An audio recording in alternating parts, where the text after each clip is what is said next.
This is your Medic Visit podcast. I am with Dr. Gregory Arana, and today we're going to be having a very, very interesting conversation. Dr. Gregory, we go way back. Yes. Please. High school. Let the audience know who you are, give us a Yes. little history, and I'll leave the word to you. All right, no problem. I've known Dr. Joel Cervantes since high school. We were in the same class together at SJC in Belize. And somehow both of our paths, we became physicians. He went to Mexico and I went to Kingston, Jamaica to study, which is years ago. I came back to Belize and I practiced 10 years as a family physician, general physician. We were in charge of the National Health Insurance pilot project in Belize when it started. That's around 2001 or so. We had a primary care clinic down on the south side of Belize City, integral care at the corner of Gibnut and Forest South Street. So I practiced under 10 years. We had two physicians working with me from Cuba, Dr. Crespo and Dr. Garcia, and we had some visiting physicians, pediatrician and obstetrician come down once or twice a week. And we really helped, open up a new level of primary care to the south side. Interesting. And after that chapter, what happened? Yeah, after that chapter, moved with the family to South Florida. So my wife's a nurse. She's much better at medicine than I am, and so we moved our family to Florida for better opportunities for us economically and better opportunities for children mainly, or for children. How long have you been in the U.S. now? So it's been 16 years, and I don't get back home to Belize nearly enough. Wow. Yeah, I've been here. A friend got married, and we were here the past few days. But I really need to make an effort to come back and reconnect. With my friends in the medical community, like Dr. Wiz. Thank you. Yeah, and also with friends and family, etc. Yeah. But you're the wizard in the house today because you're the expert that's talking to our public. Yes. So I know you have a passion for writing. Yes. Fill me in with that. From elementary school, I used to write poems for the pretty girls in the class, and so I've always enjoyed writing.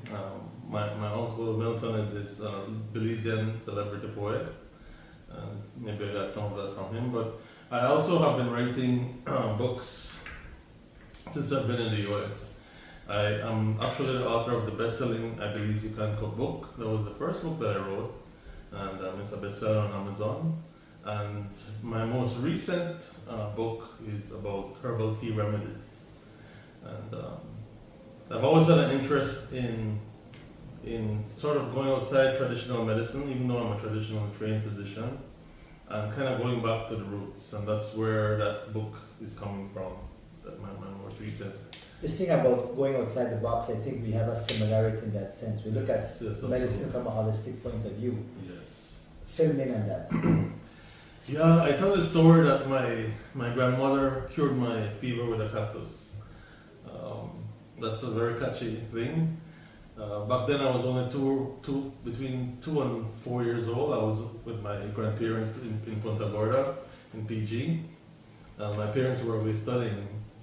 And we come from very humble beginnings. I remember fire heart, thatch kitchen with a mud floor, all those things. So nobody could afford to go take. She had like maybe 8 or 10 grandchildren that were staying in the same house. Not she couldn't afford, I'm sure, to take us to a doctor. Maybe there wasn't even a doctor available in those times, but way back then. But or people at Garifuna, she has a wealth of knowledge of natural healing that's passed down for generations. And we had fever grass tea growing in the yard, and there was this cactus when my fever was very high, and before it caused me to have a seizure, she used this cactus. I guess she cut it in half. I remember distinctly. She put it on my head, and the fever went, fairly quickly. I later found out that that cactus is locally called scagenile. Okay. And then with a little bit more research, I found out that it's the nopal cactus. It's a special special cactus that grows in certain parts of the Sonora Desert of Mexico. But I know that it grows also here in Belize, and they grow it for its healing properties. Right. And it's, Yeah. there's a variant that they eat in Mexico that's called nopal. Yeah, It's a yeah. variant that Yeah, it's is probably, edible. yeah. Right. It's also, yeah, you can get all these nutrients by eating this, Right. mixing it up with food and cooking it, etc. Yeah. And actually, just like how you have Herbalife, this massive nutraceutical company in the US, there was a company called, with a product called Nopalea, and this product was derived from the nopal cactus because it had a lot of something called betalains, an anti-inflammatory, which is, as you may or may not know, inflammation is the source of all disease of the human body. Exactly. Recently, I found a vitamin B complex in a syrup form, and it has nopal in the ingredients. Really? And Yeah, what I yeah. found out with my patients is that, and my friends in gastroenterology and internal medicine would be upset with me, Yeah. that the patients start drinking omeprazole and these type of medications Yeah. because the nopal did the job. You know, all the gastric Right. discomfort will tell me. Yeah, Because usually the complex is kind of heavy yes, on the yes. stomach, and more Right. if it has an iron component to it. Yeah, the iron, So the iron they, causes constipation. this company, right, they put Yeah. in the nopal, Yeah. and the people are not complaining about the Yeah. stomach disturbance now. So that's one less pill that we have to prescribe. One less pill to Yeah. prescribe. Yes. So talk to me about this last book. Yes, Herbal Remedies. It focuses on the natural teas. So we're talking about soursop leaf, mango leaf, turmeric, ginger. So all these natural plants that have all these anti-inflammatory healing properties. They're covered in the plan. The book is on Amazon. I do most of my books on Amazon. You could look it up. You could look for my name, Gregory Arana, on Amazon, or Herbal Tea Remedies Arana. Search on Google. Right. Yeah. So this goes back to, like, for example, fever grass. We used to drink that again, in PG in big enamel cups. You just have clumps of fever grass that grows wild. In the yard. So I have a memory of that, and just go and pick it, and you boil it in a kettle a little bit, and you have the fever grass tea. Very aromatic. So even the scent is healing. Right. Is a healing, healing memory for you. Very pleasing. Yeah. And they found, that there has been some research. It is antifebrile. It is antibiotic or antiviral. These are all healing plants. Okay. Yeah. In the US they call it lemongrass, and you can go in the stores and you can buy lemongrass tea, etc. Or extract, right? Yeah. I've seen that. Yeah. But if you get the real fever grass, then you can get it strong. You get it Nice. strong, right. Yeah. And you could mix it with honey. Now, honey just by itself, is a natural sweetener, but it has tremendous healing properties as well. Yeah. Right. So you can sweeten that with honey, and there's also agave, which is also a natural sweetener Right. that can sweeten things, without causing too much of a spike in your glucose and fructose, etc. Another ingredient Yeah. in that book that you want to comment about, turmeric or something. Yes, so turmeric. Yeah, turmeric is amazing. The thing is, with a lot of these things, the old has become new again. So a lot of these plants have been used by, for example, in India for thousands of years. In Chinese, in Asian medicine, Right. and so a lot of it is about rediscovering. So America always rediscovers the old, and then they treat it like a brand new thing. Right. So the turmeric has become very popular as a natural healer, anti-inflammatory, strong anti-inflammatory. You can use it in cooking, but you can also use it in like turmeric teas and different things like that recently. So There's a lady called, there's a truly turmeric that's produced in Punta Gorda now. There's a company called Nalido that gets the ingredients from the local farmers, and she produces this product that's also available on Amazon. right. It's truly turmeric from Belize. From Belize. you know. Gotcha. So tell me something. Some people have some radical points of view Yeah. that only pills will cure you, or only herbs are going to cure you. What's your opinion on that? No. It has to be a combination. I mean, there are certain things where traditional medicine can and does work best. But if you look back, moderation is always the key. If you look back historically, something like the greatest antibiotic discovered so far is from the penicillium mold. So that is the mold is part of the natural kingdom. So Right. Mother Nature holds all the secrets. All the pills that we prescribe in traditional medicine, we can trace them back to something in Mother Nature that was either developed or extracted Right. and then put into pill form. Or modified. Right. And unfortunately, the big pharmaceutical companies often charge an arm and a leg for these things, and it's become a multi-billion-dollar industry.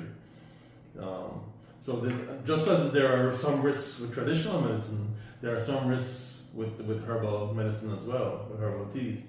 But Mother Nature has designed these things to be able to have an effect with minimal risks. You find that the extracts and the various chemical additives, tend to have more of a risk profile. Okay. So we do need to understand you're not supposed to abuse them, and they may have certain side effects, but overall you find that the traditional medications, have constantly, when you watch the ads on TV, for example, there's a risk of diarrhea, bloating, this and that, the risk of death. You wouldn't find that with a little turmeric tea, or a little people grass tea. I have reached the point that I actually write it in a prescription. That I have to write perhaps a couple of medications for my patients, and I do. Yeah. And at the end, I'm writing, cinnamon tea, and you're going to prepare it. Cinnamon is also in the right. Yeah. You're going to prepare it like this, and I've heard a couple of comments come back or remarks. Some of my colleagues think that I'm crazy. Why are you promoting cinnamon tea? Yeah. But because I don't have a pill that's going to do the job, or Yes. why give the person another pill that's going to have tremendous side effects? Right, So right. I do something natural, Yeah. and I think people do appreciate it. They Yes. do appreciate it. In alignment with that, I want to tell you a story about when I was practicing down on the south side, Belize City. There was this man that came in with very elevated. Well, because NHI paid for lab tests, etc., it was a new thing for the population. We kept finding all different kinds of diseases that were out there probably a long time. So I had this man that sells chicharron. Chicharron, for those that don't know, is a pork crackling. Very delicious, but it can elevate. it's from the pig. It can elevate your cholesterol and triglycerides if you overindulge. But this gentleman, let's call him Mr. Joe for example. He came in and he said we found his triglycerides were out of this world. I've never seen anything that high, and I was fresh out of medical school. So I said, Joe, you can't be doing this. You could have a heart attack at any time. How are you walking around? How are you walking around? And he said, well, doc, I have to taste my product before I sell to people. So he would fry these chicharron, and he had to taste it before he sell anybody. So of course his thing went high. So immediately, that's my training. I wanted to prescribe Lipitor, all of these medications for him, But he said, well, doc, I can't afford that, which I completely understand. So he disappeared for a few weeks. He didn't come to follow up. And I was worried about him. I thought maybe, I didn't see him. Maybe, unfortunately, he had a heart attack or something. A few months later, he came back and he said, doc, where are you going? He said, what's happening? I said, it's good to see you, but let's run the labs again and see how we're doing, And the labs dropped almost within normal. So this is from like 700-800 triglycerides, 700, all the way back down to like under 200, or close to a little bit over 200, And so I'm like, what happened? It's a miracle. He said, doc, I drink zinc and Bible. Okay. Yeah, I'm drinking zinc and Bible. Yeah. So he did his own natural remedy. Right. For those of you that don't know, zinc and Bible is the local term for aloe vera. Right. So aloe vera has been shown, Right. to be healthy for many different things, but it also brings down those triglycerides and cholesterol. Interesting. Yeah. So I mean that's I'll never forget that story because I was sure this man was on the diet when he left my clinic and disappeared. Well, I have a little story to tell you. So today I out went to do some shopping, came out of a supermarket, and a guy approaches me and says, "Hey doc, how are you?" Belize is small, so everybody kind of knows you're a doctor, right? Right. Yes. And yes, he said, "Please sponsor me." And he said that, I realized he was selling something we call seaweed. Really? We're just talking about because of the change in how we eat, in the consumption of these processed foods. You have to eat a whole lot of greens to even try to replace, all these vitamins and minerals. Right. And it's questionable how the greens are grown nowadays. Yes. You understand, right? Some of them they have caloric intake, but they don't have that nutritional value that they had before. Exactly. And then you have some pesticide use and etc. that goes up the food chain. So whatever you eat, especially in the US. So the cassava bread has a low glycemic index when it's consumed. What that means is that the products that come from wheat flour, the things that we used to make tortilla, chana cake, fried jack, all that stuff that I love that are very bad for you. Good confession. Which means you have really tempted on this trip to Belize. I catch your confession. Yeah. The problem with wheat flour based products is that white flour based products, it shoots up your blood sugar. Right. And this is bad for diabetics or those that are pre-diabetic. Right? Cassava bread does not, it has a low glycemic index. That means when you consume it, your blood sugar stays more closer towards normal levels. Right.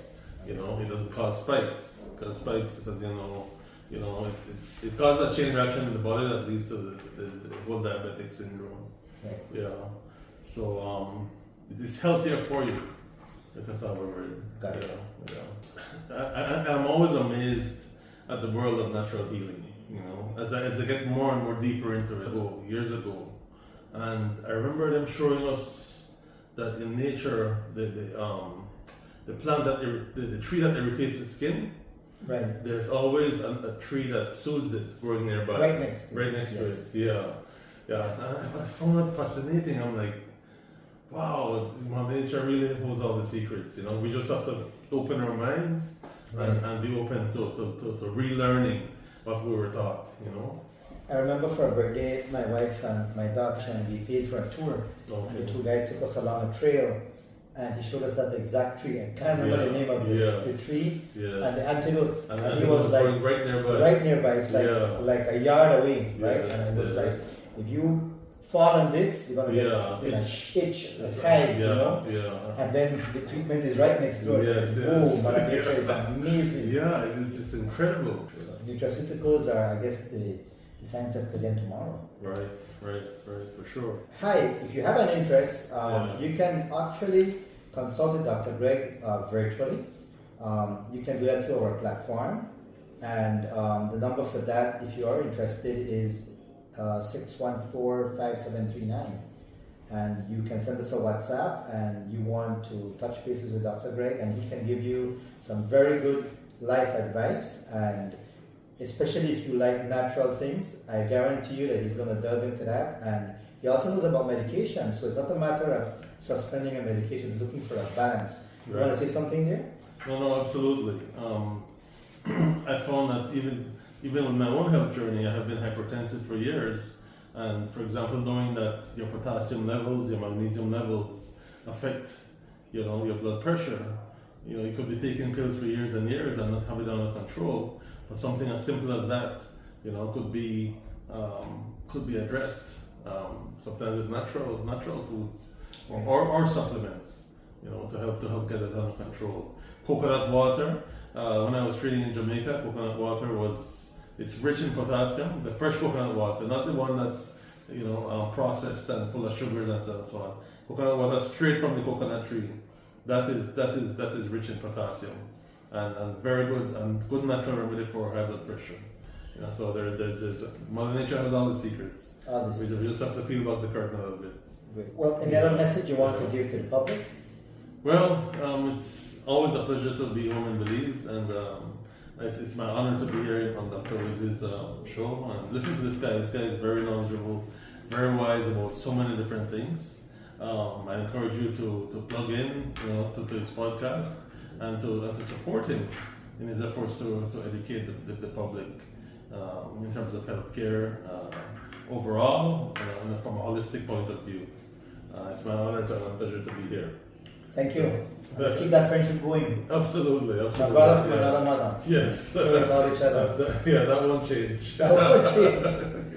That's all for today's episode. This is Dr. Wiz. Have a good evening. Bye-bye.